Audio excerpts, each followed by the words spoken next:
मनीष सिसोदिया, इन पे तो बहुत चर्चा हो चुकी है, जंगपुरा से ये हारे हैं। बताइए अनुराग धांडा, मनीष सिसोदिया ये तो मतलब एजुकेशन पॉलिसी, हेल्थ पॉलिसी सबके आर्किटेक्ट रहे हैं, क्यों? कुछ तो जनता आपको बता रही है ना। देखिए, निश्चित तौर पे जनमत जो भी है उसको स्वीकार के उसको समझने का प्रयास तो हम निश्चित तौर पे करेंगे, लेकिन मैं फिर कह रहा हूं कि मनीष सिसोदिया जी कितने वोट से हारे, मतलब 500-600 वोट से मनीष सिसोदिया जी हारे हैं। अरविंद केजरीवाल जी भी बहुत क्लोज मार्जिन से लूज किया है उन्होंने। निश्चित तौर पे बीजेपी ने सारी ताकत, साम दाम दंड भेद सब कुछ इन 3-4 वीआईपी सीटों के ऊपर लगाया हुआ था, और ये काफी दिनों से चर्चा भी इस बात पे लगातार हो रही थी कि बाकी कुछ हो ना हो, इन 3 सीटों को जरूर भारतीय जनता पार्टी टारगेट कर रही है।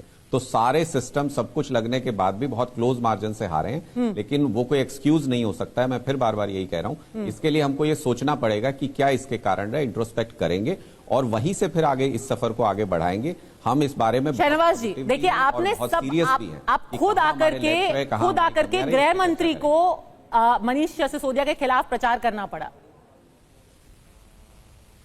साम दाम दंड भेद, 2-3 लोगों को एकदम मैन टू मैन मार्किंग करके आपने हराया। तो क्या करते, भजन कीर्तन करके हराते इनको। जो तरीका होता है सब तरीका अपनाया। साम दाम दंड भेद, राजनीति में हम चुनाव जीतने के लिए लड़ते हैं या हम ऐसे ही लड़ते हैं? हमें पता था कि अरविंद केजरीवाल जी को हराना है, मनीष सिसोदिया जी को हराना है। आतिशी मरलीना बच गई थोड़े वोट से, नहीं तो हम लोगों ने तो पहले ही टारगेट किया, इनके बड़े नेता को किया।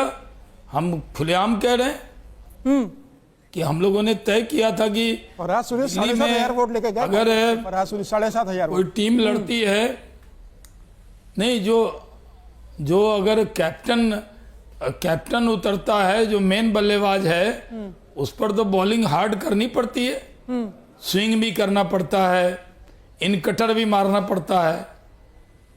पर फिर भी मार्जिन 1000 से कम का ही रहा। फिर भी उन्होंने 2-3 छक्के तो मार ही दिए मनीष सिसोदिया ने। नहीं, 1000 के मार्जिन नहीं, फिर भी विकेट तो उड़ा दिया हमने। विकेट तो उड़ा दिया, लग गए एक आध छक्के लग गए होंगे, लेकिन विकेट तो उड़ा दिया। अभी चैंपियंस ट्रॉफी होने वाली है, उसी भाषा में कह रहे हैं। नहीं, और ये रणनीति जो अलर्ट रहना चाहिए था ना हमसे। इस सीट के बारे में जितना आप ये भूल जाती हैं पद्मजा जी कि जब हम ममता 7,500 वोट लेकर के फरहाद सूरी गए थे। 1-1-2 नहीं होता, वो सारे फरहाद सूरी तो कम वोट लाए।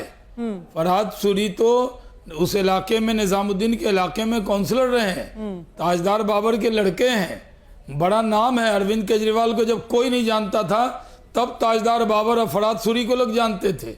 ये नए नए बन गए मुख्यमंत्री तो ये बड़े हो गए और वो छोटे हो गए क्या? ऐसा नहीं है।